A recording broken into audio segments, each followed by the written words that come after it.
డబ్బు, అనారోగ్యం, ఉద్యోగం, వ్యాపారం, అప్పులతో బాధపడుతున్నారా? మీకోసమే లాంచ్ యువర్ ఫ్యూచర్ ప్రోగ్రామ్. నమస్తే రమ్మగారు. నమస్తే జయ. రమ్మగారు, ఏదన్నా ఒక 4-5 ఎపిసోడ్లు వచ్చేలాగా ఒక సిరీస్ స్టార్ట్ చేద్దామండి. చేద్దాం జయ. విజయ విక్రముల కథ చెప్దాం. ఆ, విజయుడు విక్రముడు. ఓకే.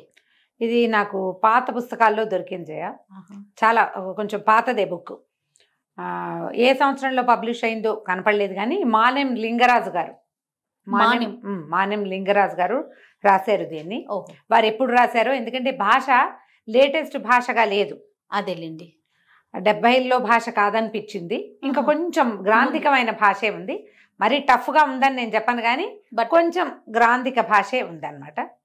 బాగుంది, మంచి కథ. ఓకే. ఒకవేళ లింగరాజు గారి తాలూకు వాళ్ళు ఎవరైనా ఈ కథ వింటే వారికి నా నమస్కారాలు. వారిని అనుమతి తీసుకునే అవకాశాలు అవి ఏమీ లభించలేదు. పుస్తకం పాతది కాబట్టి నేను ఆ కథని యథాతథంగా అక్కడ ఉన్నట్టుగా కాకుండా భాష వేరేగా ఉంది కదా, సులువైన మార్గంలో అందించేస్తాను. తప్పకుండా రమ్మగారు. ఈ విజయ విక్రముల కథ ఏంటంటే, పూర్వమట మణిపురం అనే రాజ్యానికి న్యాయసింహుడు అని ఒక రాజుగారు ఉండేవారు. ఆయన భార్య పేరు ప్రభావతీదేవి. చాలా మంచి రాజు అట ఆయన.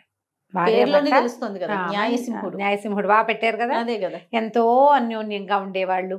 చాలా ధర్మం పట్ల నమ్మకము, న్యాయం పట్ల విధేయత, ఇలాంటి మంచి భావాలతోటి ఉండేవాడు. ఎంత బాగానో రాజ్యం చేసేవారు. రాజుగారు అంటే పంచప్రాణాలుగా ఉండేవాళ్ళట ప్రజలు. ఎప్పటికప్పుడు కాలం తప్పకుండా దేవాలయాల్లో పూజా విధానం నిర్వర్తించేవాళ్ళు. ఏ కాలంలో చేయవలసిన వ్యవసాయ పనులు ఆ కాలంలో చేయించి ప్రజలు సుభిక్షంగా ఉండేలాగా. దేశం సుభిక్షంగా ఎప్పుడు ఉంటుంది? సరైన సమయాల్లో, ఎండాకాలం నీటి ఎద్దడి లేకుండా చలికాలంలోనే బావులు పూడికలు తీయించడం, అవన్నీ ప్రత్యేకమైన పనులు కదా. ఈ మొక్కలు నాటించడము, రైతులకు అవసరమైన సహాయం చేయటం, వ్యాపారస్తులకు సపోర్ట్ చేయటం, ఏదైనా ఇబ్బందులు వస్తే పన్నులు తగ్గించుకోవటం, ఇట్లాంటివి చేసి చాలా సుభిక్షంగా ఉంచేవాడు రాజ్యాన్ని. ఎంత బాగానో ఉండేవాళ్ళు. చాలా కాలానికి సంతానం కలిగింది. ముందు ఒక కుమారుడు కలిగాడు. ముందు పుట్టిన కుమారుడి పేరు విజయుడు అని పెట్టారు, విజయసింహుడు. తర్వాత కొంతకాలానికి వెంటనే ఎక్కువ గ్యాప్ లేకుండా ఇంకొక కుమారుడు కలిగాడు. వీడి పేరు విక్రముడు, విక్రమసింహుడు. విజయుడు, విక్రముడు పిల్లలు చక్కగా ఉన్నట్టు చందమామలల్లే ఉండేవాళ్ళు. చెప్పిన మాట వినేవాళ్ళు. ఎంత సంతోషంగా ఉండేవాళ్ళు. చదువుల్లో ప్రవేశపెట్టబడ్డారు. 5వ ఏడు రంగాన్ని చదువుల్లో పెడతారు. చక్కగా చదువు సంధ్య అన్నీ నేర్చుకుని బుద్ధిగా ఉండేవాళ్ళు. పిల్లల్లో ఆటకాయితనం, అల్లరి చిల్లరితనం, కొంటెతనం అవి లేవు. హుందా అయిన ప్రవర్తనతో చాలా బాగుండేవాళ్ళు. ప్రజలు కూడా మంచి రాజకుమారులు, బాగా మంచి వాళ్ళు కలిగారు. పిల్లలకి ధైర్య సాహసాలు అవి కూడా అభివృద్ధి అయ్యి దాంతోపాటు యుద్ధ విద్యలు అన్నీ నేర్చుకుంటే రాజ్యాన్ని రక్షించగలరు. ఇలా సంతోషంగా ఉండేవాళ్ళు. అయితే ఆ కాలంలోనట ఈ రాజభవనంలోనే బోలెడన్ని చెట్లు ఉండేవి. ఆ చెట్లల్లో ఒక పురాతన వృక్షం మీద గౌరపక్షి అని రాస్తారు. గౌరపక్షి అని ఒక పక్షి ఉండేదట, మగపక్షి. అది దానికి జోడు దొరికేది కాదు. అది వెతుకుతూ ఉండేదట. ఎంత వెతికినా దానికి జోడు కుదరల. సీజన్లు గడిచిపోతుండేవి. అయితే ఆ గౌరపక్షి పెద్దదనుకుంటా బహుశా సైజులో, అందుకే ప్రత్యేకంగా చెప్పబడుతుంది. ఈ గౌరపక్షి అట ఎవరికైనా సరే జీవన సాఫల్యం ఎప్పుడు లభిస్తుంది? మనిషికైనా జంతువుకైనా జీవన సాఫల్యం ఎప్పుడు లభిస్తుంది? మామూలుగా మనం ఏమనుకుంటాం చెప్పు? సరైన తోడు దొరికి, తోడు సంతానం, ఆ రెండు కావాలి.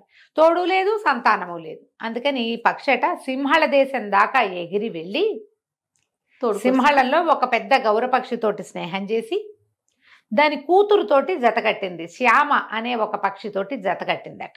కట్టి చాన్నాళ్ళు సింహళంలో ఉండి తన సొంత ఊరికి వెళ్ళిపోవాలని, రాజభవనం అంటే దానికి ఇష్టం, వెళ్ళిపోవాలని కొన్నాళ్ళకి పక్షిని అడిగిందట శ్యామని. మా ఊరు వెళ్ళిపోదాం, వస్తావా నువ్వు అంటే, భర్త ఎక్కడుంటే అక్కడ ఉంటాను అంది. నువ్వు ఏ ప్రాంతం వాడివైతే నేను నిన్ను ఇష్టపడ్డాను, మన ఇద్దరం జతకడదామని అనుకున్నప్పుడు నువ్వు ఎక్కడికి తీసుకెళ్తే అక్కడికి వస్తాను, నన్ను రక్షించే పూచి నీది కదా అని చెప్పి ఇతనితో పాటు ఈ గౌరపక్షితో పాటుగా శ్యామ కూడా మళ్ళీ మణిపురానికి వచ్చేసింది. వెనక్కి తిరిగి వచ్చినాయి. ఆ చెట్టు మీద కాపురం పెట్టుకున్నాయి. కొంతకాలానికి ఆడపక్షి శ్యామ గుడ్లు పెట్టిందట. గుడ్లు పిల్లలయ్యాక, కొంచెం పిల్లలకి ఎగిరే వయసు ఇంకా పూర్తిగా రాకముందే, పిల్లలైన తర్వాత ఈ శ్యామ ఏదో ఒక ఉండేలు బద్ద తగిలి మరణించేసరికల్లా ఆ పిల్లలు ఆడపక్షి లేక మగపక్షి చచ్చి చెరి ఎట్లాగో పెంచేది. ఇదంతా ఈ రాజభవనంలో ఉన్న వాళ్ళు చూసేవాళ్ళు. సెకండ్ ఫ్లోర్ థర్డ్ ఫ్లోర్ ఎక్కితే ఆ గూట్లో జరిగేదంతా కనపడేది. రాజుగారు రాణిగారు సైన్య సేవకులు అందరూ అది చూసేవాళ్ళు. కొన్నాళ్ళకి ఇది ఇప్పుడు ఈ గౌరపక్షి తనొక్కతే ఆహారం తీసుకురావడానికి వెళ్తే పిల్లల రక్షణ ఎట్లా, అందుకని అదంతా వెతికి వెతికి వెతికి వెతికి ఆల్రెడీ ఇది కాపురం చేస్తోంది, దీనికి గుడ్లు ఉన్నాయి, ఆడపక్షి ఉంది అని తెలుసుకున్నాక కొన్ని గౌరపక్షులు దీంతో స్నేహం చేసినాయి. ఒక ఆడ గౌరపక్షితోటి జత కట్టి దాన్ని గూట్లోకి తెచ్చిందట. తెచ్చేసరికి ఆడపక్షి రాగానే అదేం చేసింది, ఇవి రెండు జతకట్టి ఓ రోజంతా తిరిగి గూడు చేరినాయి. ఆ గూట్లో కూకబులాడుతూ ఇంకా రెక్కలు రాని పిల్లల్ని బయటికి తోసేసిందట ఆడపక్షి. ఆ చెట్టు మీద నుంచి పక్షి పిల్లలు కింద పడిపోయి పోయినాయి. రాణిగారు ఆ సౌధోపరి భాగం నుంచి దానంతా చూసింది, విపరీతంగా ఏడ్చింది. ఆవిడ ఎంత బాధపడిందో. ఇట్లా రెండో స్త్రీ వస్తే మొదట పుట్టిన పిల్లలు చచ్చిపోవాల్సిందేనా? పక్షులకైనా పక్షుల్లో కూడా ఇలాంటివి ఉంటాయి. మనుషులు ఇంకా ఎక్కువ చేస్తారు కదా. అది తిట్టి కొట్టి శాపనార్థాలు పెట్టి వాటిని బతికంతా కాల్చూ తినకుండా ఒక దెబ్బతో చంపేసింది. మరి మనుషులైతే చెండాడతారు. సరే, ఆవిడ ఆ దుఃఖంతో ఉండి ఉండి ఆ రోజు రాత్రి రాజుగారు అంతఃపురానికి వచ్చినప్పుడు ఆవిడ వాళ్ళంతా శోకాలు పెట్టి, నేను గనక తప్పి తగిలి చనిపోతే పిల్లల్ని మీరే పెంచండి కానీ ఇంకొక వివాహం చేసుకోవద్దు ఓకే అని పదే పదే చెప్పిందట. ఆయన ఎందుకు నువ్వు చనిపోవడం గురించి మాట్లాడతావు, నీ ఆరోగ్యం శుభ్రంగా ఉంది, నీకేం కాదు, నేను అట్లా ఏం చేయను, అలాగే నేనేం పెళ్లి చేసుకోను, అయినా సరే నేను చచ్చిపోయాక నువ్వేం చేస్తావు, నేను చచ్చిపోయాక ఇంకో పెళ్లి చేసుకుంటావా అని అడుగుతారు ఆడాళ్ళకి చాలా మందికి ఉంటుంది. అది అవునండి, అవును. ఈవిడ ఒక పెద్ద విషయం చూసేసరికి ఇంకా ఎక్కువైపోతుంది. అయితే ఏమైంది, కానీ కొంతకాలానికి ఈ అసనిఘాతంలాగా తగిలిన ఆ సీను ఆవిడని లోపల లోపల గుండెల్లో తినేసింది. కొన్నాళ్ళకి హార్ట్ అటాక్ వచ్చి చనిపోయిందట ఆమె. అయ్యో, చనిపోయేసరికల్లా ఇప్పుడు ఏం చేస్తారు, ఇద్దరు అంతంత పిల్లలు, 14 13 12 ఏళ్ళు ఉన్నాయి అంతే. కొంచెం విద్యలు నేర్చుకుంటున్న వయసుకు వచ్చారు. రాజుగారికి ఏం చేయాలో తెలియలే, అంతఃపురం బోసిపోయింది. పిల్లల ఆలనా పాలనా సేవకులు చూస్తారు, కానీ తన పక్కన కూర్చొని రోజు అర్చన చేయడానికి దేనికి స్త్రీ లేకపోతే ఎట్లా? బాగా ఆలోచించి ఇంకో రాజకుమార్తెని తెస్తే, రాజు కదా రాజకుమార్తెని తెస్తే ఏం సమస్యలు వస్తాయో, ఆవిడ పుట్టింటి వాళ్ళు వచ్చేస్తారు, ఆవిడ ఇది చూపిస్తుంది, ఆవిడ తాలూకు ఏమంటారు ఝంకారం ఆవిడ చూపిస్తుంది కదా, ఎవరి అహంకారాలు వాళ్ళు ప్రదర్శిస్తారు. అందుకని చిన్నింటి నుంచి తెచ్చుకుంటే లోబడి ఉంటుంది అమ్మాయిని. ఇది ఒక తెలివి తక్కువ ఆలోచన. ఆలోచించి పురోహితులకి వాళ్ళకి చెప్పారు, కులానికి వంశానికి తగ్గకుండా, కులం అనకూడదు, వంశానికి తగ్గకుండా మంచి వంశంలో జన్మించిన అమ్మాయిని ఎవరినైనా పేదింటి పిల్లని ఒకదాన్ని పట్టుకునండి పెళ్లి చేసుకోవటానికి. ఇది మంచి ఆలోచన చెడ్డ ఆలోచన రమ్మగారు? అంటే కరెక్టేనంటారా? చాలా మంది ఇప్పుడు కూడా మనం చూస్తూ ఉంటాం, కొంచెం ఉన్నతమైన కుటుంబాల్లో ఉన్నవారు మా కుటుంబ సభ్యులను బాగా చూసుకోవాలి, తల్లిదండ్రులను బాగా చూసుకోవాలి, మంచి చెడు చూసుకుంటే చాలు, కొంచెం పేదింటి పిల్ల అయినా పర్వాలేదు. అలా ఉండదు అనే ఆలోచన. ఇప్పుడు బాగా చూసుకోవటం అనేది గుణాన్ని బట్టి ఉంటుంది, కానీ వాళ్ళు డబ్బులు ఉన్న వాళ్ళ పేదవాళ్ళ అని ఉండదు చేయ. కానీ వింటామా? పాతకాలంలో అలానే వాళ్ళు పేదింటి పిల్ల, కూటికి పేద కానీ గుణానికి పేద కాదు, ఇలాంటి డైలాగులు ఉండేవి అప్పట్లో.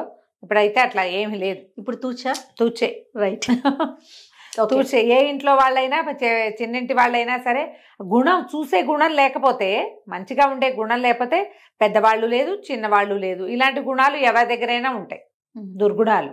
దానికి పెద్ద చిన్న తేడా లేదు. వెతికి వెతికి వెతికి ఒక మహాద్భుత సౌందర్య రాశిగా ఉన్నటువంటి ఒక 16-17 ఏళ్ల అమ్మాయిని పట్టుకొచ్చారు.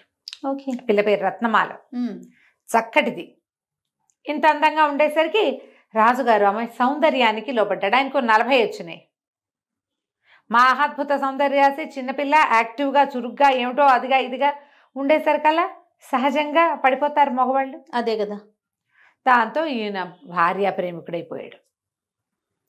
ఆ అమ్మాయి వచ్చిన దగ్గర నుంచి ఈ మగపిల్లలిద్దరిని చూస్తే కళ్ళలో నిప్పులు పోసుకున్నట్టు ఉండేది దానికి. ఎందుకంటే ఇప్పుడు రాజుగారు తనంటే ఇంత వలపించుకుని ఉంటున్నప్పుడు నా పిల్లలకి రావాలి రాజ్యం, వీళ్ళకి వెళ్ళిపోతుంది. ఫస్ట్ భార్య ఏదైతే ఊహించిందో అదే జరిగింది.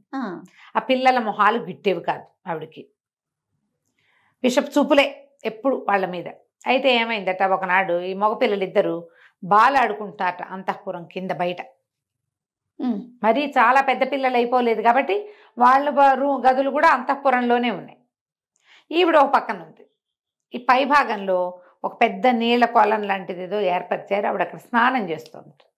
ఈ కింద నుంచి ఈ పిల్లలు తన్నిన బంతి పైకి ఎగురొచ్చి నీళ్ళలో ఆ నీళ్ళలో ఉన్న ఆవిడ మీద గుండెల మీద తగిలింది. తగిలేసరికల్లా ఆవిడ పిచ్చి ఉద్రేకం, అమిత కోపం వచ్చినాయి ఆవిడకి, అమ్మాయికి. ఎట్లాగైనా సరే వీళ్ళని తీసేసేయాలి అని చెప్పి రాజుగారు వచ్చేసరికి రాజు దగ్గర విపరీతంగా ఏడ్చింది. వాళ్ళు వచ్చి ముట్టుకున్నంత సీన్ క్రియేట్ చేసింది. బా ఆ పిల్లలని చంపి వాళ్ళ గుండెలు పెకలించి చూపిస్తే గానీ నేను నీతో కాపురం చేయను అని గట్టిగా పట్టేసింది. ముందంతా రాజు ఆలోచించి ఇదేంటి సౌందర్యానికి పడిపోతే చివరికి నా పిల్లల్ని కాకుండా చేసేలాగా ఉందే అనిపించింది. ఒక పూట గడిచేసరికల్లా ఏమనిపించింది, పిల్లలేమిటి మళ్ళీ పుడతారు, ఓరి దుర్మార్గుడు, అంతే. పెద్ద భార్య పోతే చిన్న భార్య వచ్చింది, అలాగే పిల్లలు పోతే రారా పిల్లలు ఈమెకు పుడతారు కదా అని భావించి కుమారులిద్దరి గుండెలు పెకలించమని ఆజ్ఞించాడు. ఈ కథలో ఒక విచిత్రమైన విషయం ఏముందంటే, తల్లికి చిన్నప్పటి నుంచి అలా చెట్ల మీదకి పక్షులను చూసే అలవాటు కదా, ఈ మగపిల్లలిద్దరికీ కూడా అలాంటి అలవాటు ఉంది. ఒక చెట్టు ఒక దూరంగా ఉన్న ఒక వటవృక్షం మీద దృష్టి పెట్టి ఉండేవాళ్ళు. వాళ్ళు పెద్ద మర్రి చెట్టు. ఆ మర్రి చెట్టు మీదకి 2 వేరువేరు రకాల పక్షులు ప్రతిరోజు వచ్చి వాలేవి, 2 దిక్కుల నుంచి వచ్చేవి. వీళ్ళు చూసేవాళ్ళు. ఆ 2 ఎంతసేపో కిచుకు కిచుకొని మాట్లాడుతూ ఉండేవి. తర్వాత ఎవరి దారినవి ఎగిరిపోయేవి చేరుకో దిక్కుకి. ఇది నాది అది నాది అని మాట్లాడుకునేవాళ్ళు పిల్లలు. రోజు చూసేవాళ్ళు, ప్రతిరోజు చూసేవాళ్ళు. అయితే ఏమైంది, కొన్నాళ్ళకి రెగ్యులర్గా అలవాటింది. వచ్చినాయా పక్షులు, రాలేదా అని చూడడము, వెళ్తున్నాయా అని చూడడము. ఓ రోజు రావడము కనపడలేదు, వెళ్ళటము కనపడలేదు. లోటైపోయింది పిల్లలకి. అదేమిటో చూద్దాము ఎందుకని ఆ మర్రి చెట్టు దగ్గరికి వెళ్ళారు. వెళ్ళేసరికల్లా 2 పక్షులు చచ్చి నేల మీద పడున్నాయి.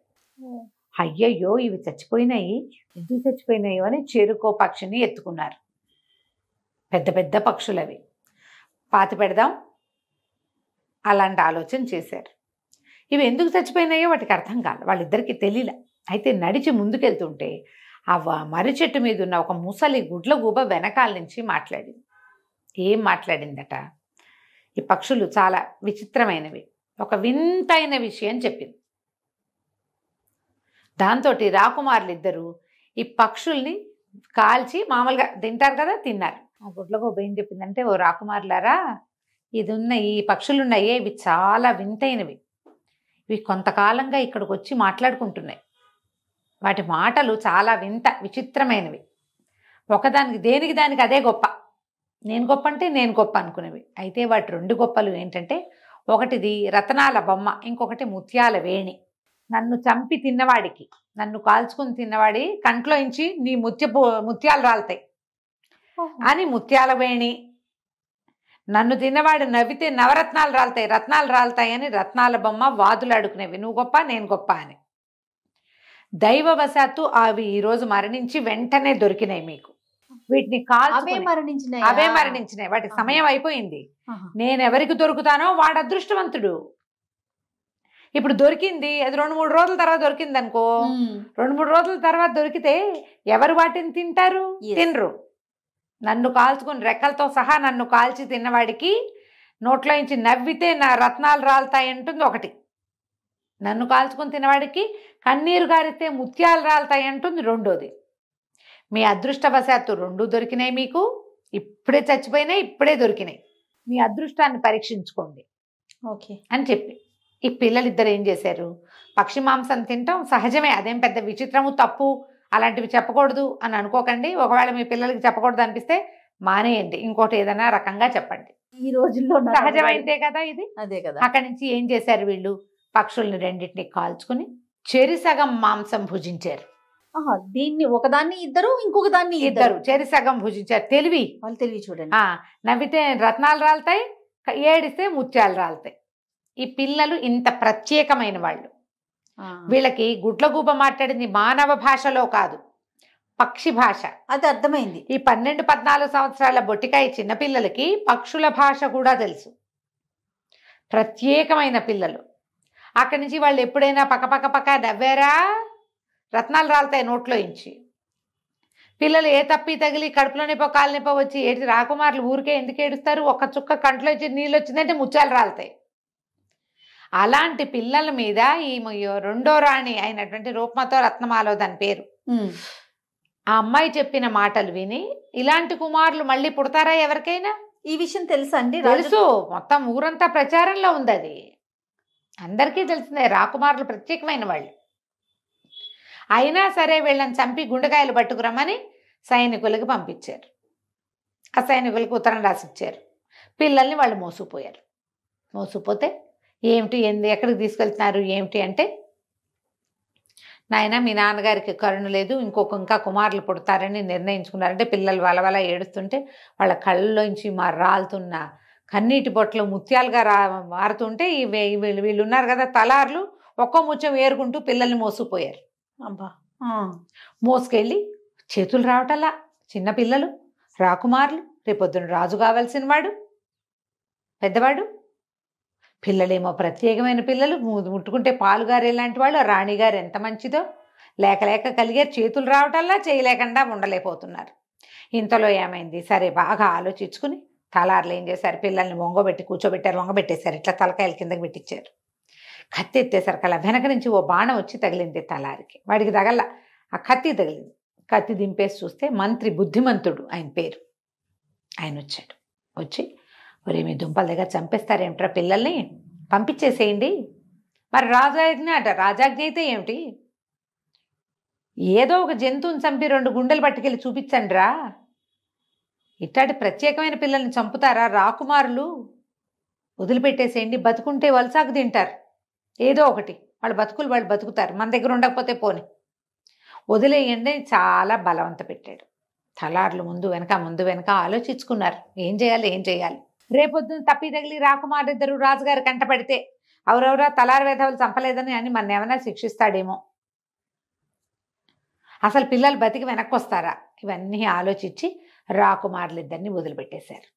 వదిలిపెట్టేసి అక్కడక్కడే తిరుగుతున్న అడవి కుక్కలు 2 బాణాలు వేసి కొట్టి ఆ కుక్క గుండెకాయలు పట్టుకెళ్ళి చూపించారు. చూపించేసరికి సరే రాణిగారు శాంతించింది, రాజుగారు ఊరుకున్నాడు.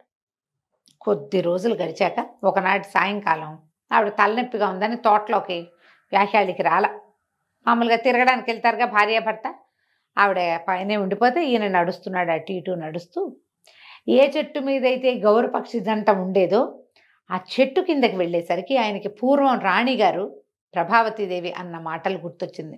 ద్వితీయ వివాహం చేసుకోవద్దు, నా కుమారులకు అన్యాయం చేయొద్దు, గౌరపక్షి ఆడపక్షి రాగానే పైగా వాళ్ళేమి పక్షులేమి మనుషుల్లాగా బతుకున్నంత కాలం సాకి సంతరించవు పిల్లల్ని, రెక్కలు వస్తే చాలు, రెక్కలు వస్తే ఇక వాటి బతుకు వాటితే ఇంకా అమ్మా నాన్న గుర్తు కూడా ఉండరు. వాటి ఏ జాతి పక్షి అంతేనా? అంతేనంటారు. పక్షి అంతే, జంతువులు అంతే, కలిసి ఒక్కచోటే ఉంటుంటే ఏమైనా భాయి బహన్ ప్రేమ ఉంటుందేమో కానీ ఉండదు. అదేలేండి, జత కట్టడం మొదలు పెడితే పూర్వాశ్రమపు ఆలోచనలు వాటికి ఏమి ఉండవు, రెక్కలు రావటమే అంతే లేటు. అలాంటిది పక్షులే ఇంత పని చేస్తే మనుషులు ఎంత పని చేస్తారో అని ఆమె అన్నదంతా గుర్తొచ్చింది ఆయనకి. నేనేం చేశాను, నా భార్య చెప్తే ఆమెకు ఒక మంచి మాట చెప్పుకోలేను, నేను పిల్లల్ని ఇంత పని చేశాను, నేను గుండె పగిలిపోయింది. అప్పుడు గుర్తొచ్చింది, అప్పటికి తట్టింది. తను చేసింది భార్యా వ్యామోహంలో పడి తను ఏం చేశాడో, తనకి రాబోయే వ్యామోహాన్ని ముందే చనిపోవడానికి ముందే గ్రహించిన రాణిగారి విజ్ఞత, ఆ పిల్లల అందాలు చందాలు, పిల్లల అల్లరి ఆట, వాళ్ళ నవ్వులు, వాళ్లకున్న అపురూపమైన వరాలు, ప్రత్యేకమైన వరాలు గుర్తొచ్చి పిచ్చగా దుఃఖపడిపోయాడు. కానీ ఏం చేస్తారు, కుక్క గుండలు చంపలేదు పిల్లల్ని నేను చెప్పే నాథుడు లేడు, ఇక పిల్లలు చచ్చిపోయారు అనుకుని ఇంకా ఆయన అలా దిగులు పడి అనారోగ్యం పాలైపోయాడు. ఈ బయటికి వెళ్ళిన విజయులు విక్రముడు ఏం చేశారో చూద్దాం. వాళ్ళు ఏం చేశారో అలా ఎక్కడికో నడుచుకుంటూ వెళ్ళిపోయారు.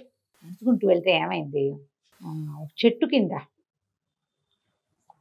వెళ్ళేసరికి ఇక విజయడన్న కాళ్ళు పీకేస్తున్నాయిరా, నా వల్ల కాదు, కాసేపు విశ్రాంతి తీసుకుందాము, ఇక మనం వెళ్ళదు, అటు ఇటు వెళ్ళదు, చెట్టు కింద ఉందామన్నారు.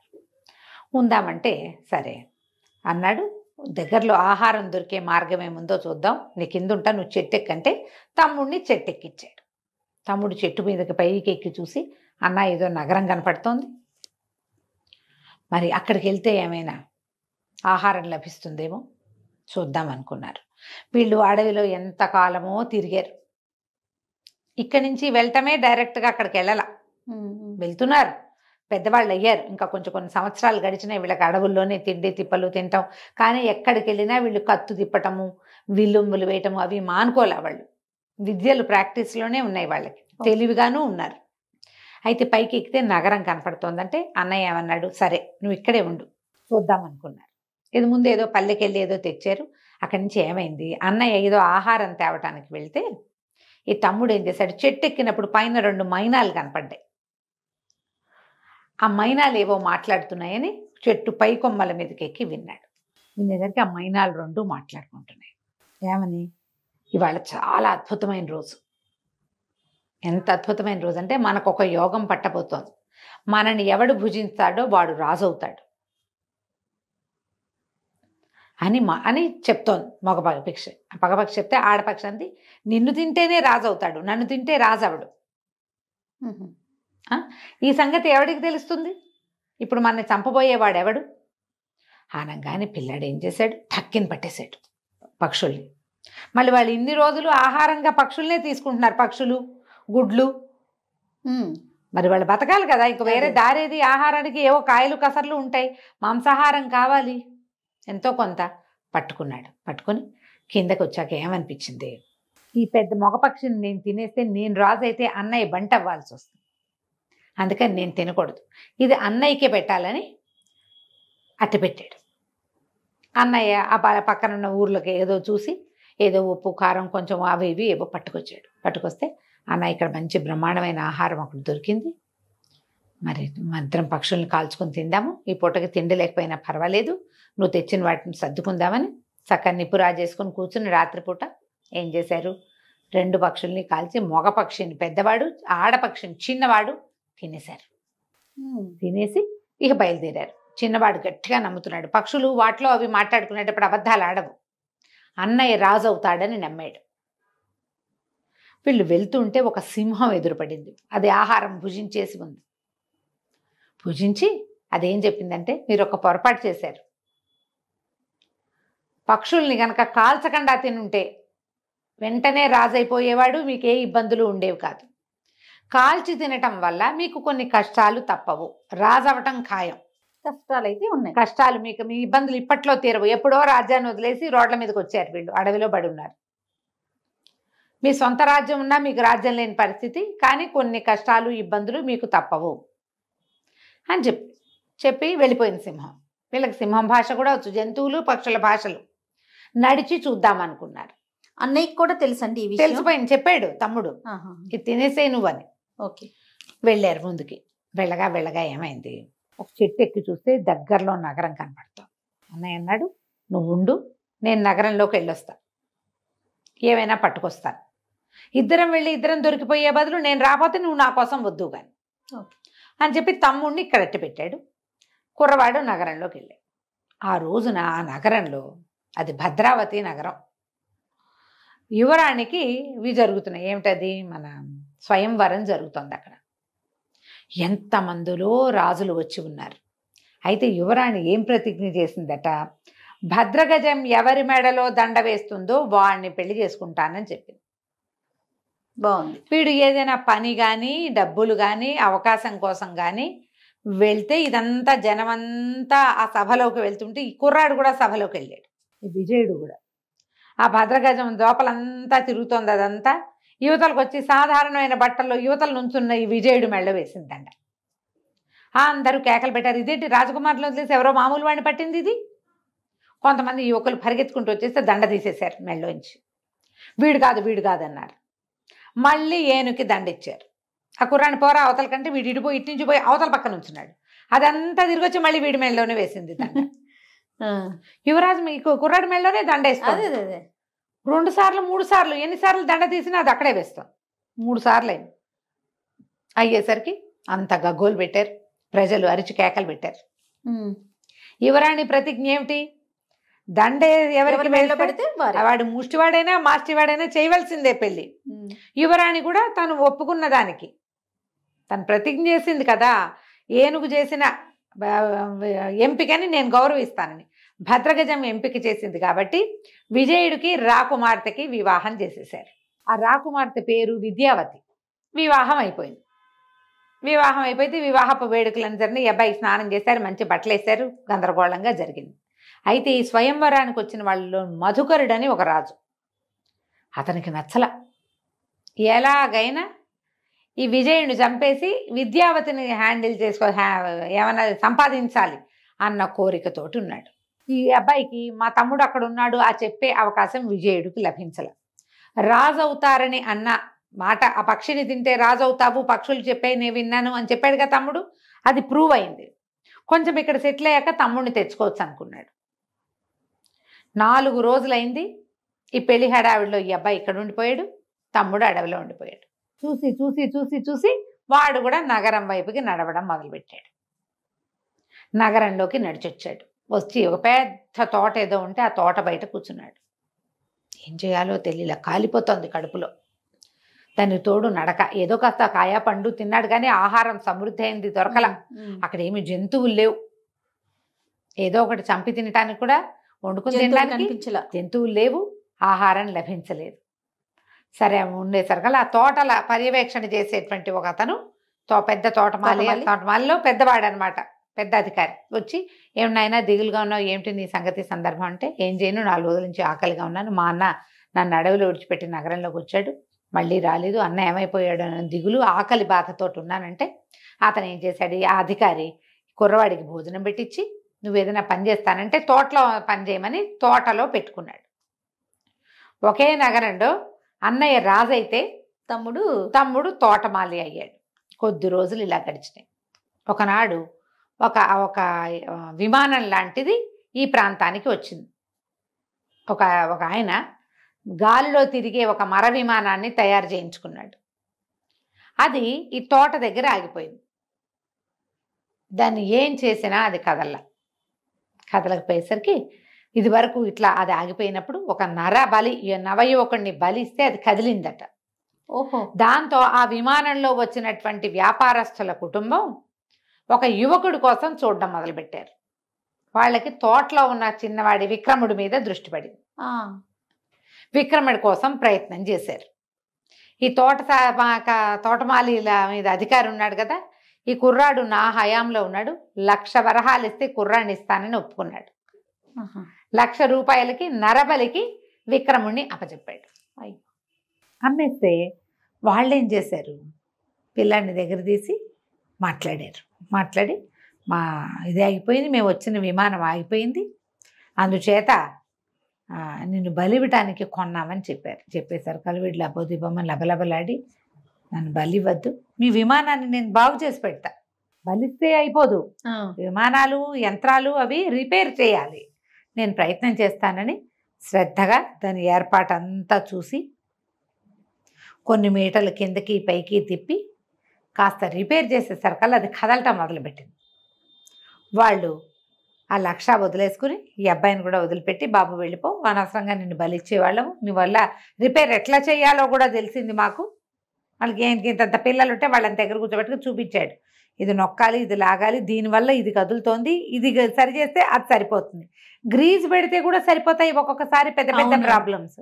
దాంతో వాళ్ళు విక్రముడిని వదిలిపెట్టేశాడు. ఆ విక్రముడు కూడా చిచ్చి వీటితో ఉండకూడదు, డబ్బుల కోసం చూసుకుని వృధాగా నా ప్రాణాలు తీయటానికి చేశాడే, మోసకాడు, వాళ్ళతో వెళ్ళి వాళ్ళకి పని ఉంది అని చెప్పి నన్ను పంపించేశాడు, చచ్చినా ఇంకా తోటమాలి దగ్గరికి వెళ్ళకూడదు, సరే అన్నయ్య ఎలా ఉంటే అలా ఉంటాడు, నేను ఇక్కడి నుంచి వెళ్ళిపోతానని తోటమాలిని వదిలిపెట్టేసి వెళ్ళిపోయాడు. ఇంతలో అక్కడ ఏం జరిగిందంటే, రాజభవనంలో ఈ రాజకుమార్తె విద్యావతి తను పెళ్లి చేసుకుంది కదా విజయుని, ఈ అమ్మాయి ఏమిటి భద్రగజం ఎవరికి దండేస్తే వాళ్ళకి పెళ్లి చేసుకుంటానని ఒట్టేసింది. ఆ గుంపు చాలా మంది వచ్చారు రాజకుమారులు. వచ్చిన వాళ్ళలో మధుకరుడు అనే ఒక రాజకుమారుడు, వాడు హట్ అయ్యాడు కదా, అతను ఏం చేశాడంటే తన రాజ్యంలో చాటింపు వేసేట, ఎవరైతే విద్యావతిని నాకు తెచ్చప్పచెప్తారో వాళ్ళకి అర్ధరాజ్యం ఇస్తాను. ఏది పెళ్ళైన పిల్లని రాజ్యంలో సగం మందికి నచ్చల ఆ మాట, వివాహితం తెచ్చుకోవటమే కర్మ. 3-4 ఆడపిల్లలు వస్తారు శుభ్రంగా, మేమంటే మేమని ఒకేసారి వస్తారు కూడా. ఒక్కింటో నుంచే 4 పిల్లల్ని పెళ్ళైనా చేసుకోవచ్చు. వివాహిత, పైగా ఏదో ఒక ప్రతిజ్ఞ పెట్టుకుని పెళ్లి చేసుకున్న పిల్లని తెచ్చుకోవటం ఏంటని జనాలు ఎవరికి నచ్చల ఆ ప్రకటన. కానీ ఒక ముసలమ్మ తన మనవడికి అర్ధరాజ్యం కావాలని నేను వెళ్ళి సాధించుకొస్తానని వీళ్ళ రాజ్యానికి వచ్చింది. హేమపురం ఆ రాజ్యం పేరు, ఆ విద్యావతి ఉన్న రాజ్యం. ఈ ముసలమ్మ వచ్చి ఇక్కడ వీళ్ళతో పాటు ఉండి, విజయుడు విద్యావతి వాళ్ళతో పాటే ఉండి చాలా నమ్మించింది. మంచి మాటలు చెప్పి చక్కగా అలంకారం చేసి మంచిగా భార్యాభర్తలు ఇద్దరు కలిసి ఉన్నప్పుడల్లా సరదాగా కబుర్లు చెప్తూ బాగా అలవర్చి వాడికి ఏమిటి ఎలాగైనా విజయుడిని సంహరించి ఈ పిల్లని విద్యావతిని తీసుకెళ్ళాలి. ఆవిడ తనతో పాటు గాలిలో ఎగిరే ఒక మంచాన్ని, యంత్రంతో ఎగిరేదాన్ని, చిన్న సైజు విమానం లాంటి దాన్ని తెచ్చి రాజభవనంలో ఓ పక్కన రహస్యంగా పెట్టింది. రోజువారీ పాలు పట్టుకొచ్చి ఇచ్చేది ముసలమ్మ. అందులో ఏలకులని, కర్పూరని, రుచికరమైన పదార్థాలు వేసేది. అట్లా ఇప్పుడు రోజువారీ ముసలమ్మ తెచ్చే పాలు తాగటానికి అలవాటు పడిన విజయుడు ఒకనాటి రాత్రి ఆమె తెచ్చిన విష పాలు తాగి మరణించాడు. లబో దిబో అక్కడి నుంచి అంత్యక్రియలు చేసేసారు. అయ్యో. చేసేసాక ఈ విద్యావతి విపరీతంగా ఏడుస్తుంటే ఈవిడ ఆ అమ్మాయిని ఏం చేసింది, ఇట జనం ఆచరించి వీళ్ళందరిలో ఉంటే నువ్వు ఇట్లాగే ఉంటావు రా అని అంతఃపురం ఓ పక్కకి తీసుకెళ్ళి తను ఏ మంచాన్ని అయితే తన యంత్ర సహాయంతో ఎగిరేదాన్ని తెచ్చిందో ఆ మంచం మీద కూర్చోబెట్టింది. ఆ పిల్ల ఏడుస్తూ మెల్లిగా జారబడింది. కొద్దిగా చీకటి పడేసరికి ఈ ముసలమ్మ ఏం చేసింది, దాన్ని మేటలన్నీ తిప్పి తలుపులు తెరిచేసరికి ఇది మంచం ఎగరటం మొదలుపెట్టింది. ఈ పిల్ల బాగా ఏడుస్తూ ఉంది. ఏడ్చి మెల్లిగా జారబడి మాగన్నుగా నిద్రపెట్టింది. ఆ మంచం ఏమో ఆకాశంలో ఎగిరిపోతుంటే ముందుకు వెళ్ళాక కొంత దూరం వెళ్ళేసరికి చల్లని గాలి, పువ్వుల వాసన తగిలేసరికి పిల్ల తెల్లబోయింది. నిద్ర పట్టింది. సడన్గా చలేస్తే మనకు మెలకు రాదు. పిల్లలు లేచి చూసుకుంటే ఇంకేముంది, మంచం మీద పైన వెళ్తోంది.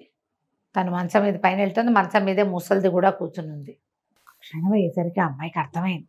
అటు ఇటు చూస్తే తను ఎటువైపు వెళ్తుంది, రాజ్యం నుంచి బయటికి వెళ్ళిపోతున్నట్టు తెలుస్తోంది. ఇప్పుడు అటు ఇటు చూసుకుని భర్తని ఇదే ఏదో చేసేసింది ముసలిది, ఇది ఏదో దొంగయత్నంతో నా దగ్గరికి వచ్చిందని ఏం చేసింది, దభేల్మని మంచం నుంచి కిందకి దూకేసింది. దూకటం కింద ఏదో నదిలో పడిపోయింది. ముసలిది హాహాకారాలు చేసింది కానీ తను దూకలేదు, పట్టుకోలేదు. ఏం చేస్తుంది, ఆ మంచంతో ఎగురుకుంటూ ఆ మధుకరుడి రాజ్యానికి వెళ్ళిపోయింది. ఈ పిల్ల ఇట్లా నదిలో దూకేసింది అనేసరికి అతను చాలా చింతించాడు. రాజ్యంలో అందరూ చెప్పారు పతివ్రతగా ఉంటారు ఆడవాళ్ళు, ఇట్లాంటి పని చేయకూడదు అని. అయ్యో అక్కడైనా బతకనిచ్చాను కాదే, మొగుడు పోయాడు, ఇది అయిపోయింది. దాంతో ఏం చేయలేక ఊరుకున్నాడు. మధుకరుడు ఒప్పుకొని ఊరుకున్నాడు. ఇంకేం జరగల. ఆ అమ్మాయి ఇక్కడ చెరువు ఒడ్డున పడిపోయింది, నదిలో పడింది, కొట్టుకుని నది ఒడ్డుకి కొట్టుకొచ్చింది ఓ పక్కకి. అదే సమయానికి ఈ అబ్బాయి విక్రముడు ఈ తోటవాళి దగ్గర నుంచి వెళ్ళిపోతూ అటు ఇటు ఏదో చిన్న పొన్న పనులు చేసుకుంటూ అదే రాజ్యంలో ఉన్నాడు. ఈ రాజ్యపు పొలిమేరల దగ్గరికి వచ్చేసరికల్లా కాస్త మంచినీళ్ళు తాగుదామని నదిలోకి దిగితే నది ఒడ్డు నుంచి కొట్టుకొచ్చి విద్యావతి కనపడింది అతనికి. అయ్యో ఎవరో స్త్రీ ఉందని తను గబగబా వెళ్ళి చూస్తే రాజ ఆభరణాలు అవి చీర అవి చూస్తే ఎవరో రాజకన్యలాగా ఉంది. ఆమెను బయటికి లాక్కొచ్చాడు, గట్టు మీదకి ఓ పక్కకి తీసుకొచ్చి అడిగాడు, ఎవరమ్మా ఏమిటి అంటే ఆవిడ వాళ్ళ ఏడ్చి నేనేం చేయను, కొద్ది రోజుల క్రితమే నా వివాహం అయింది, నేను రాజకుమార్తెని, నా పేరు విద్యావతి, విజయుడు అని నా భర్త చాలా అద్భుతమైన వాడు, అతను నవ్వితే రత్నాలు రాలుతాయి. అడిగాడు, ఏడిస్తే కన్నీళ్ళు గారితే ముత్యాలు రాలుతాయా అన్నాడు. తెలీదు, నవ్వుతాడు, నవ్వితే రత్నాలు రాలుతాయి, నాన్నేమో ఇట్లా అతను కాస్త చనిపోయాడు, ఎంత అద్భుతమైన వాడు అనేసరికల్లా కుర్రాడు ఏడవటం మొదలుపెట్టాడు. చనిపోయాడు అనగానే అన్నయ్య చచ్చిపోయాడు అని అర్థమైందా, ఇక ఏడవటం మొదలుపెట్టాడు. వీడు ఏడుస్తుంటే కళ్ళలోంచి ముత్యాలు రాలుతుంటే అమ్మాయి నిర్ఘాంతపోయి చూస్తోంది. ఏడిస్తే నీళ్ళు ముత్యాలు రాలుతాయి కదా. అదంతా చెప్పి మెల్లిగా అమ్మాయి కళ్ళు మూతలు పడిపోయింది, చచ్చిపోయేసరికల్లా ఈ అబ్బాయి బోళ్ళంతా దుఃఖించి అయ్యో అన్నయ్య నేను కలిసి వచ్చాను, రాజు అవుతాడు అనుకుని పిట్ట మాంసం అన్నయ్యకే పెట్టాను, అయ్యో చచ్చిపోయాడు, ఆ వదిన కూడా ఇక్కడ పోయింది, ఇప్పుడు నేనేం చేయను, నాకు ఏది దిక్కు, అన్నయ్య ఏ నాటికైనా నాకు కనపడతాడని కదా నేను ఆ రాజ్యంలో ఉన్నాను. సరే ఒక ఎత్తైన చెట్టు ఎక్కాడు, ఎక్కి ఊరిపోసుకుందాం అనుకున్నాడు, చచ్చిపోతా నేను కూడా అని చెట్టు ఎక్కాడు. ఎక్కేసరికల్లా కింద నుంచి ఎవరో ఒక ముసలమ్మ కేకలు పెట్టింది, బాబు బాబు చెట్టు మీదకి దిగు, ఆత్మహత్య మహాపాపం, కిందకి రా కిందకి రా, నీకు ఒక మంచి మాట చెప్తానని కేకలేసి వేసేసరికల్లా పైకి అర్థం కాల, ఎవరో పిలుస్తున్నారని దిగాడు. దిగితే ఎందుకు నాయన చెట్టు ఎక్కావో, ఊరిపోసుకోబోతున్నావు, ఏం చేస్తున్నావు, ఎందుకు చేస్తున్నావు, నవ్వ యువకుడులా ఉన్నావు, చిన్నపిల్లాడివి, ఈ వయసులో నీకు మరణం ఏమిటి నాయన అనేసరికల్లా ఈ అబ్బాయి బాగా దుఃఖించి ఏం చేయము, లేక లేక కలిగాం మా అమ్మకి, మమ్మల్ని ఏమో మా పెంతల్లి ఇట్లా చేసింది, మా అన్నయ్య చనిపోయాడు, వదిన కూడా ఇప్పుడే చనిపోయింది, నేను కూడా చచ్చిపోతాను, ఇంకెందుకు ఇక్కడ ఉండటం అంతే అనేసరికల్లా ఆవిడంది, నాయన ఆత్మహత్య మహాపాపం, చచ్చిపోయిన వాళ్ళని బతికించే ఒక మంత్రం చెప్తా నీకు, నాతో రా అని చెప్పి ఇతన్ని వెంబడ పెట్టుకుని తీసుకుపోయింది. తీసుకెళ్తే ఒక పర్ణశాల లాంటి దాంట్లోకి వెళ్ళారు. వెళ్తే అక్కడ ఒక ముని ఒక ఆయన మరణించి పడున్నాడు. ఈవిడ బలబల ఏడుస్తూ, ఈయన నా భర్తే నాయన, నేను కూడా రేపు ఈయన్ని అనుసరిస్తాను, అయితే నా భర్తకి అంత్యక్రియలు చేసి రేపు నాకు కూడా అంత్యక్రియలు చేసేవాడికి ఒక మహత్తరమైన వరం ఇవ్వాలని కోరుకుంటున్నాను నేను, నువ్వు దొరికావు నాకు సమయానికి, నా భర్త సామాన్యంగా కనపడుతున్నాడు కానీ సామాన్యుడు కాదు, ఇతని ఎడం చేతి చిటికెన వేలుకి ఒక మహత్తరమైన శక్తి ఉంది, ఆ చిటికెన వేలు కోసి దాంట్లోంచి ఒక్క చుక్క రక్తం వేస్తే ఒక్క ఎముక మిగులున్న శరీరమైన జీవంతో బతికొస్తుంది. ఓహో, మేము కూడా ఇప్పుడు రేపొద్దు ఇవాళ మరణిస్తే రేపు ఇతని రక్తంతో ఇతన్ని బతికించవచ్చు నేను, మళ్ళీ నేను చచ్చిపోతే తన రక్తంతో నన్ను బతికిస్తాడు కూడా. మేము ఎన్నో వందల సంవత్సరాలుగా తపస్సులు చేసుకుంటూ ఉన్నాం, ఇక జీవతీర్చ లేదు మాకు, అందుకని ఈ అద్భుతమైన వరాన్ని ఎవరైనా మంచివాడికి ఇచ్చి వాడితోటి మా అంత్యక్రియలు చేయించుకోవాలని మా కోరిక అని చెప్పి, నువ్వేం చేస్తావంటే ఒక చాకు తీసుకొని ఒక కత్తి ఇచ్చింది, ఇతను చిటికెన వేలు కోసి తర్వాత నీ చిటికెన వేలు కోసేసుకో, నీ చిటికెన వేలుని అతనికి అమర్చు, ఆ చిటికెన వేలుని నీ వేలుకి పెట్టుకో, తర్వాత నీకు చెప్తాను విషయం అంది. కుర్రాడు బాగా ఆలోచించి ఆ చనిపోయి పడి ఉన్న ముని గారి ఎడం చేతి చిటికెన వేలు నరికేశాడు మొదట, అది తీసుకున్నాడు, తర్వాత తన వేలు కట్ చేసినాడు, నెత్తురు కారిపోతుంది, పై ప్రాణాలు పైన పోతుంది. రాజకుమారుడు అవడంతో కొంచెం మోయగలడు అనమాట నెప్పిని, ఇవి తీసి ఆయన వేలుకి కరెక్ట్గా ఎక్కడి నుంచి తీసాడో అక్కడ పెట్టాడు. తర్వాత ఆయన వేలుని నీ వేలు మీద పెట్టుకొని ఆయన అని ఏం చేసింది, కత్తితో పాటు ఒక వేరు ఇచ్చింది, ఆ వేరుతోటి ఇట్లా రాసి ఇలా చుట్టేసరికల్లా ఆ ముని తాలూకు వేలు వీడి దగ్గర అతుక్కుపోయింది. ఓ, దీనికి ఒక్క బొట్టు ఇట్లా సూది పెట్టి గుచ్చి ఒక డ్రాప్ వేస్తే చచ్చిపోయిన వాళ్ళు బతుకుతారు. బాగుందిగా. అక్కడి నుంచి ఏం చేసింది, ఆయన నా భర్తకు అంత్యక్రియలు చేద్దాం పట్టు అంటే కుర్రాడు ఏం చేశాడు, బయటికి వెళ్ళి ఒక చీటి పేర్చి ఈ మునిగారి శవాన్ని మోసుకెళ్ళి అక్కడ పెట్టి దాని మీద నదికి పోయి శుభ్రంగా స్నానం చేసి వచ్చి సరే ఆమె చీతి వెలిగించి మర్నాడు ఉదయం అస్థి సంచయనం కూడా చేసి తన నదిలో కలిపాడు. ఆవిడ చాలా సంతోషించి, నాయన ఇవో రాజ్యం పొలిమేరలే కదా, మీ అన్నయ్యని ఎక్కడ దహనం చేశారో నీకు తెలిసి ఉంటుంది కదా రాజకుమారుని, పద అక్కడికి వెళ్దామని ఇతను ఆవిడ ఇద్దరూ కలిసి వెళ్ళారు. వెళ్తే రాజుగారి శ్మశానం దాకా వెళ్ళి శ్మశానంలో వాళ్ళని కనుక్కున్నారు. ఎక్కడ మొన్న కొత్త రాజుగారు యువరాణి భర్తని దహనం చేశారు, బోర్డు అది పెట్టుంది. ఈ కుర్రాడు వేలికి ఒక చిన్న ఘాటు పెట్టి నెత్తురు ఆ మట్టి మీద వేస్తే అక్కడున్న ఆ వాట్లలోంచి చిన్న చిన్న అవశేషాలు మిగులుతాయి. 2 రోజులు కూడా కాలేదు, ఒక్క రోజేగా అయ్యింది. అవును, లేచి కూర్చున్నాడు విజయుడు. తమ్ముడిని చూసి కావలేసుకున్నాడు, ఏమిట్రా నాయన నువ్వు ఇక్కడ ఉన్నావు, ఎక్కడికి వచ్చావు, నేను ఎక్కడన్నా నువ్వు ఎక్కడున్నావు, ఇదేమిటి ఇక్కడ ఉన్నాం మనం అంటే జరిగిందంతా చెప్పాడు. చెప్పిన తర్వాత ఇక విద్యావతి మరణించింది, ఆమె జోలు లేదు వీళ్ళకి. అయ్యో, ఇక ఈ బతికొచ్చిన దీంట్లో అది మర్చిపోయారు. అక్కడి నుంచి మర్నాడు ఏమైంది, ఆ ముసలమ్మతో కలిసి ఆవిడ దీనికి వచ్చారు, ఆశ్రమానికి వస్తే మర్నాడు ఆమె మరణించింది. అన్నదమ్ములు ఇద్దరూ కలిసి దహన సంస్కారాలు చేశారు. చేసిన తర్వాత ఇంక అక్కడి నుంచి బయలుదేరి వెళ్ళిపోయారు. వీళ్ళు వెళ్ళగా కొంత దూరంలో వెళ్ళిన తర్వాత ఒక చందనపు వృక్షాలున్న ఒక వనంలోకి ప్రవేశించారు. మ్మ్. ఓ గంధపు చెట్టు, చందనపు వృక్షం అంటే గంధపు చెట్టు, గంధమేగా. ఆ గంధపు చెట్టు కింద విశ్రాంతిగా పడుకున్నారు. ఆ గంధపు చెట్టు మీద ఒక రాజహంసల జంట గూడు కట్టుకుని ఉన్నాయి. వీళ్ళకి పక్షి భాష తెలుసు. తెలుసు, కానీ పక్షులు లేవు. ఆ, గూట్లో పిల్లలు ఉన్నాయి. ఓహో.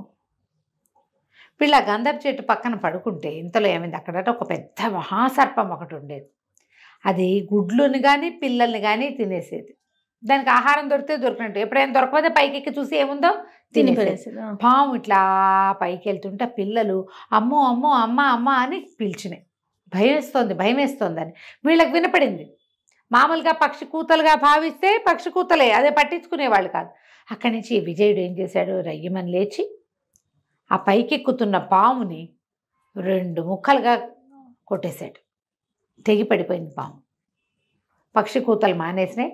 వీళ్ళిద్దరూ పక్కన పడుకొని నిద్రపోయారు. ఆ రాజహంసలకి ఇప్పటికి ఎంత కాలంగానో ఆ గంధపు చెట్టు మీద గూడుంది, పిల్లలు బతకటం లేదు వాటికి. ఓకే. ఏ పూట సాయంత్రం వచ్చేసరికి గుడ్లు ఉంటాయా లేదా భయమే, పిల్లలు ఉంటాయా లేదా భయమే. ఈసారి గుడ్లు పిల్లలయ్యాయి, పిల్లలు ఉంటాయో ఉండవో తెలీదు. అవి తిరిగి వచ్చేసరికల్లా పిల్లలు సురక్షితంగా ఉండేసరికి పిల్లలిద్దరూ అవి 2 పిల్లలు 3 పిల్లలు 3 వాళ్ళు ఆ పిల్లలు అడిగినాయి, మీకు మేమే మొదటి సంతానమా, మాకంటే ముందు పిల్లలు పుట్టారా అని అడిగితే ఇప్పటిదాకా పుట్టలేదు, ఇప్పుడే మొదటి సంతానం మీరు అని చెప్పేసరికల్లా ఆ పిల్లలు ఏమన్నాయంటే, అయితే మీరు కృతజ్ఞతలు చెప్పాల్సిన వాడు ఒక రాజకుమారుడి కింద పడుకున్నాడు, ఒక మహాసర్పం, ఆ సర్పాన్ని అతను చంపేశాడు, మమ్మల్ని రక్షించాడు, ఇక మాకే బాధ లేదు, మీకు కొన్నాళ్ళు పోయాక మాకు రెక్కలు పుట్టుక వచ్చాక మీరు మమ్మల్ని ఎగిరించవచ్చు అనేసరికి రాజహంసలు ఆశ్చర్యపోయింది. 2 దిగొచ్చి ఈ రాజకుమారులు ఇద్దరు పడుకున్న చోట కూర్చుని ఏడవటం మొదలుపెట్టాయి. విపరీతంగా శోకించింది. రాజకుమారులు ఇద్దరు లేచారు. లేస్తే వాళ్ళు అన్నారు, మేమేం చేయలేదు మిమ్మల్ని, మేము మీ జోలికి కూడా రాలా, ఊరికే పడుకున్నాం, రేపు లేచి వెళ్ళిపోతాం, నేను చేసిన పొరపాటల్లో ఒక రాజసర్పం పైకి చెట్టెక్కుతుంటే దాన్ని కొట్టేశాను, గంధపు చెట్టుకి దెబ్బ తగిలిందా, మీకు ఏమైనా ఇబ్బంది అయిందంటే అవి 2 తెగేడిచి, నాయన ఇప్పటికి ఎంతకాలంగానో పిల్లలు దక్కలేదు మాకు, మా పిల్లల్ని దక్కించిన మహానుభావుడివి, నీకు ఏ సహాయమైనా చేయగలుగుతాం మేము, ఓకే, నీకు ఏది కావాలంటే అది చేస్తాము అని చెప్పి కావలిచ్చుకుని ఎంతో సంతోషంగా వాళ్ళతో పాటు గడిపినాయి. పూలబంతి అనే రాజకుమార్తెను చూసి ప్రేమలో పడ్డాడు విజయుడు. హంస ఏం చేసింది, రాయవారానికి ఉత్తరం రాయించి, నువ్వు ఉత్తరం రాయి, నలదమయంతుల మధ్య రాయవారం చేసింది మేమే కాబట్టి మేము పనిచేస్తానని ఉత్తరం రాయించి పూలబంతి దగ్గరికి తీసుకెళ్ళింది. ఆ పూలబంతి కూడా ఆ ఉత్తరం చూసుకుని, నేను నిన్నెంత మొదటి చూపులోనే ప్రేమించాను, మా కోట దగ్గరకు వచ్చేసేయి, రాత్రి ఒక తాడు వదిలిపెడతాము, నువ్వు అది పట్టుకుని పైకి వచ్చేసేయి అని ఉత్తరం రాసింది. రాసేసరికల్లా ఆ ఉత్తరం పుచ్చుకొని హంస అక్కడికి తీసుకెళ్ళి, ఈ ప్రయత్నం ఎందుకు, ఇదంతా వద్దు, మన దగ్గర రాక్షసుడు ఉన్నాడు, ఇంతకుముందు బ్రహ్మరాక్షసుడి దగ్గర ఉండేవాడు కదా జ్వాలాముఖుడు, అతన్ని పిలిపించు, అతని క్షణాల్లో నిన్ను తీసుకెళ్తాడు, తెల్లవారుజామున నువ్వు వచ్చేదాకా అక్కడే ఉండమని చెప్పు అని చెప్పి జ్వాలాముఖుడిని పిలిపించి జ్వాలాముఖుడు భుజాల మీద ఎత్తుకుని విజయుడిని అంతఃపురానికి చేర్చాడు. రోజు అంతఃపురానికి వెళ్తాం, తెల్లవారే మళ్ళీ జ్వాలాముఖుడితో వచ్చేయటం. తెల్లారేసరికి జ్వాలాముఖుడు వెళ్ళిపోతాడు, పగలు కనపడ్డు కదా. సరే ఏమైంది, ఈ అబ్బాయి వచ్చిన రోజు రాత్రి వీళ్ళిద్దరూ తెల్లవార్లు ఇద్దరు కబుర్లు చెప్పుకొని భార్యాభర్తల సమాగమాన్ని అనుభవించేశారు. తెల్లారేసరికల్లా ఈ రాజకుమార్తెకి స్నానం చేయించడానికి ఒక దాది వస్తుంది. వాళ్ళు రోజు బుట్టెడు మల్లెపూలతోటి అమ్మాయిని తులాభారం వేస్తారు, వాళ్ళ అలవాటు. పిల్ల బరువెక్కింది, వాళ్ళకి అర్థం కాలే, ఎట్టయిట బరువెక్కింది, రాత్రికి రాత్రి ఏమైంది చూస్తే ఒక రోజుకి పిల్ల సమాగమం వల్ల పెరిగిపోతుంది. పిల్ల పెరుగుతోంది. ఆవిడ 3-4 రోజులు చూసి రాజుగారికి చెప్పింది, రాజా నీ కుమార్తె ఎవరో పురుష సంగమంలో ఉంది, అమ్మాయి బరువు పెరుగుతోంది, నువ్వు చూసుకో. ఇక తెల్లవార్లు కాపలా పెట్టారు, విచ్చుకత్తులు పెట్టారు, ఎప్పుడు రాత్రి వచ్చేస్తున్నాడో వాడు తెలీదు. తెల్లారేసరికి 1/2 కేజీ 1/4 కేజీ పెరిగిపోయేది పిల్ల. రోజులు గడిచినాయి. ఒకనాడు ఏమైంది, రాత్రికి తను బాగా లేటుగా పడుకుని వీళ్ళు తెల్లవారుజామున మెలకు రాల. తెల్లవారేదాకా సూర్యోదయం ముందు దాకా ఉంటాడు జ్వాలాముఖుడు, వెళ్ళిపోయాడు. వీడు ఇక్కడే ఉండిపోయాడు. సూర్యుని చూసేసరికి వణికిపోయాడు. అక్కడి నుంచి వెళ్ళటం కష్టం, దారి లేదు, జ్వాలాముఖుడు వెళ్ళిపోతాడు తెలుసు. వణుకుతూ అన్నాడు, మనం దొరికేశాము, పట్టుబడిపోతాము ఇవాళ మనం అని అన్నాడు. అనగానే పొద్దున్నే సూర్యోదయం అవ్వగానే కర్టెన్లు తీయటానికి వచ్చే దాసి అది వినేసింది. పురుష స్వరం వినపడుతోంది.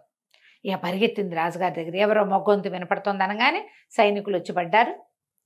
మన విజయుడిని పట్టేశారు. పట్టేసి రాజుగారి దగ్గరికి తీసుకుపోయారు. ఆయనేమో శిరచ్ఛేదానికి ఇది ఇచ్చేసాడు, శిక్ష వేసాడు. ఈ రాకుమార్తె పరిగెత్తుకుంటూ వచ్చేసి ఏం చేసింది, నా ప్రాణం అడ్డేస్తాను అని చెప్పి తండ్రికి చెప్పి మొల్లో నుంచి కత్తి తీసుకుంది. ఇతన్ని ఏదైనా చేసేటడితే ముందు నేను చచ్చిపోతాను అంటే రాజు అన్నాడు, ఎందుకమ్మా, నీకు ఇక్కడైనా మంచి సంబంధం చూసి పెళ్లి చేయాలనుకున్నాను, ఇతను ఎవరో కూడా తెలియని వాడితోటి ప్రేమ ఏమిటి నీకు అంటే, ఎందుకు తెలియదు, నాకు మనిషి తెలుసు, పుట్టు పూర్వోత్తరాలు నువ్వు విచారించు, కానీ ఇతనితో ఆల్రెడీ నేను సంసారంలో ఉన్నదాన్ని, గాంధర్వ వివాహం చేసుకున్నాను, ఇతను మరణం తర్వాత, భర్త మరణం తర్వాత నేనేం చేస్తాను ఇక్కడ, నాకు ఇంకో పెళ్లి చేయలేవు నువ్వు, దాని బదులు నేను ముందే పతివ్రతగా, ముందే ముత్తైదుగా చచ్చిపోవడమే మంచిది అనేసరికి ఆయనకి ఏం చేయాలో తెలియలే. అది నిజమే, కోపం వచ్చి వాడి శిరచ్ఛేదం చేస్తే వాడితో గడిపిన ఈ పిల్లని తను ఏం చేయగలడు. దాంతో ఆయన సర్దుకునే విజయుని ఆ సైనికుల దగ్గర నుంచి విడిపించి కూర్చోబెట్టుకుని, నాయన ఎవరు నువ్వు, ఏమిటి సంగతి, సందర్భం అన్ని కనుక్కునేసరికి విషయం బయటపడింది. వీళ్ళు రాకుమారుడు కదా ఇతను, ఇట్లా మా తండ్రి ద్వితీయ వివాహం చేసుకోవటం వల్ల ఇలా జరిగింది, మా తమ్ముడు కూడా ఉన్నాడు, మేమిద్దరం అన్నదమ్ములం అని చెప్పేసరికి సరే ఈ లోపల ఏమైంది, తెల్లవారేసరికి జ్వాలాముఖుడు వెళ్ళిపోయాడు, రాకుమారుడు ఇల్లు చేరలేదు, విజయుడు, హంస విక్రముడు భయపడి చచ్చిపోతున్నారు, ఏదో అయిపోతోందని, ఏమవుతోందో తెలియటల్లా.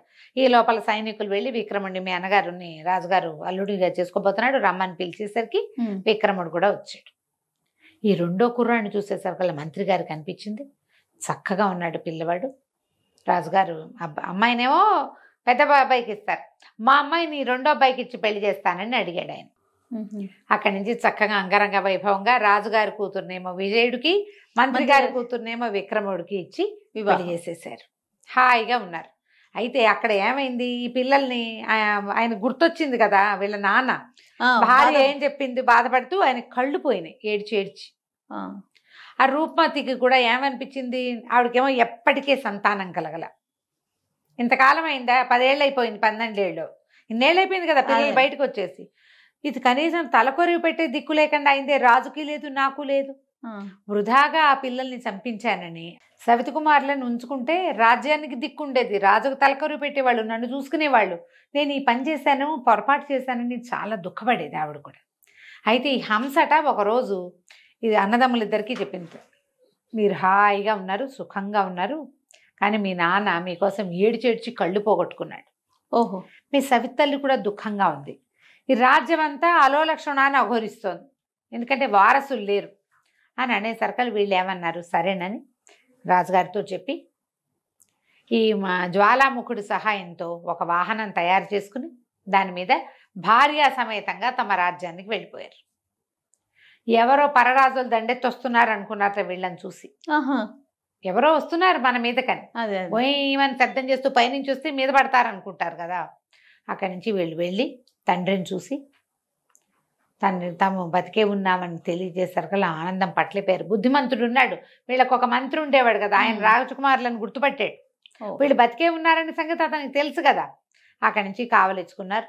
సరే వీళ్ళు ఏం చేశారు, ఈ జ్వాలాముఖుడి సహాయంతో కళ్ళు కూడా తెప్పించారు తండ్రికి. ఆ రూపమతి చాలా దుఃఖించింది, ఆయన మిమ్మల్ని అన్యాయం చేశాను నేనంటే, పర్వాలేదు మా కర్మానుభవం మేము అది అనుభవించవలసి ఉంది, మేము అనుభవించాల్సిన కష్టమంతా అనుభవించేసాం, ఓకే ఇక సుఖపడే రోజులు వచ్చినాయి అంటే ఇక రాజన్నాడు, నాయన పెద్దవాడికి నీకు పట్టాభిషేకం చేస్తాను అంటే ఒప్పుకోలే విజయుడు, వద్దు నాన్న నాకు వద్దు పట్టాభిషేకం, ఈ తమ్ముడికి ఈ రాజ్యం, నాకు 2 రాజ్యాలు దొరికినాయి, 2 రాజులు ఉన్నారు కదా అవునులే అన్నాక, అప్పుడు 2 రాజ్యాలు అన్నాక అతనికి తట్టింది. తమ్ముడిని అడిగాడు, నువ్వు నన్ను ఎలాగో బతికించావు, విద్యావతిని బతికించలేదు మనము, అప్పుడు గుర్తొచ్చింది. అప్పుడు ఏమన్నాడు, మనం ఆమెను కూడా బతికించవచ్చు అంటే, మరి అక్కడ శవం ఉందో లేదో, ఒక్క ఎముకున్నా చాలని చెప్పాడు. అక్కడి నుంచి తండ్రిని ఆ హంస భార్యలు ఇద్దరు భార్యల్ని తల్లిదండ్రి దగ్గర అట్టపెట్టి వీళ్ళిద్దరూ ఆ జ్వాలాముఖుడి సహాయంతో ఎక్కడైతే విద్యావతి మరణించి ఆమె శవం పడిపోయిందో నది ఒడ్డున ఓ పక్కన ఎక్కడో పడుంది, అక్కడికి వెళ్ళారు. ఆ శరీరం దగ్గర శరీరం అంతా అయిపోయింది, బొంకలు పోగ్గా ఉంది. అప్పుడు ఏం చేశాడు విక్రముడు, తన చిటికెన వేలిని పొడిచి ఒక రక్తపు చుక్కని అక్కడ వేశాడు. వేసేసరికల్లా ఆవిడ ఠకీమని లేచి కూర్చుంది. అప్పుడే నిద్ర నుంచి లేచినట్టు లేచి ఓ ఏడుస్తుంది, నాదా చనిపోయావా అని. ఈ ప్రత్యక్షంగా కనపడేసరికి ఆశ్చర్యపోయింది. భర్తను ఎట్లా బతికొచ్చావు నువ్వు, ఎలా జరిగింది ఇది అనేసరికి అదంతా చాలా పెద్ద కాశీ మజిలీ కథ చెప్తానని చెప్పి ఆమెని తన ఇది ఎక్కించుకుని, ఈ వాహనం చేశారు కదా ఒక భూతాల వాహనం, అది ఎక్కించి ఆమె తండ్రి రాజ్యానికి తీసుకెళ్ళి తను బతికే ఉన్నట్టు విద్యావతి కూడా జీవించే ఉన్నదని ఆమెకు పిండ ప్రదానం చేశారు వాళ్ళు. అవును, తీసుకెళ్ళి చూపించి తర్వాత అక్కడి నుంచి తండ్రి దగ్గరికి వెళ్ళి తన పూలబంతిని కూడా తీసుకుని, పూలబంతి తండ్రికి ఒకతే కూతురు, విద్యావతి తండ్రికి ఒకతే కూతురు, ఈ 2 రాజ్యాలకి రాజయ్యి విజయుడు రాజ్యాన్ని పరిపాలన చేశాడు. ఇక్కడేమో విక్రముడేమో తండ్రి రాజ్యాన్ని ఏలుకున్నాడు, సుఖంగా సంతోషంగా ఉన్నారు. విజయ విక్రముల కథ ఇది ఆఖరి భాగం ఉందన్నమాట. కర్మానుసారం ఏవి జరగాలనుంటే అవి జరుగుతాయి. రాజకుమారుల్లో ఎప్పుడైనా సరే బాధకో భీతికో లేకపోతే డిప్రెషన్కో లోనయ్యి ఏ సూసైడ్లో చేసుకుంటే వాళ్ళ జీవితంలో ఇంత అద్భుతమైన రోజు వచ్చేదా? అవును, ఉంటుంది. ప్రతి వాడికి ముందు కాలం మంచి కాలమే ఉంటుంది. ఎప్పుడు కూడా ముందు వచ్చేవి మంచి రోజులే. ఇవాళ మనం కష్టపడుతున్నాం బాధపడుతున్నాము అంటే రేపు రాబోయే రోజు మంచి రోజు. ఆ రోజు కోసం ఆగాలి, దానికోసం నిలబడాలి, దానికోసం ప్రయత్నం చేయాలి, హోప్ఫుల్గా ఉండాలి తప్ప అప్పటికప్పుడు ఇక చాలే ఈసారికి ఇంకా చాలు ఇదంతా నేను పడలేనంటే ఇక నువ్వు దేనికి నిలబడ్డట్టు? అంతేగా. అపూర్వమైనది మానవ జన్మ, ఇంతకు ముందు లేదు, ఇక ముందు రాకపోవచ్చు. దొరికిన ఈ శరీరాన్ని కాపాడుకోవాలి, హాయిగా సంతోషంగా ఉండేందుకు అవకాశం మళ్ళీ వస్తుందని నమ్మి దాని మీద దృఢంగా ఉంటే వీళ్ళిద్దరు చూడు రాజకుమారులు తండ్రితోటి చంపించాలన్న మాట అనిపించుకున్న వాళ్ళు చివరికి తండ్రికి ఆసరా అయ్యారు, ఎన్నో రాజ్యాలు సంపాదించుకున్నారు హాయిగా. కథ కంచికి మనం ఇంటికి. రైట్ రమ్మ గారు, నమస్తే. నమస్తే జయ.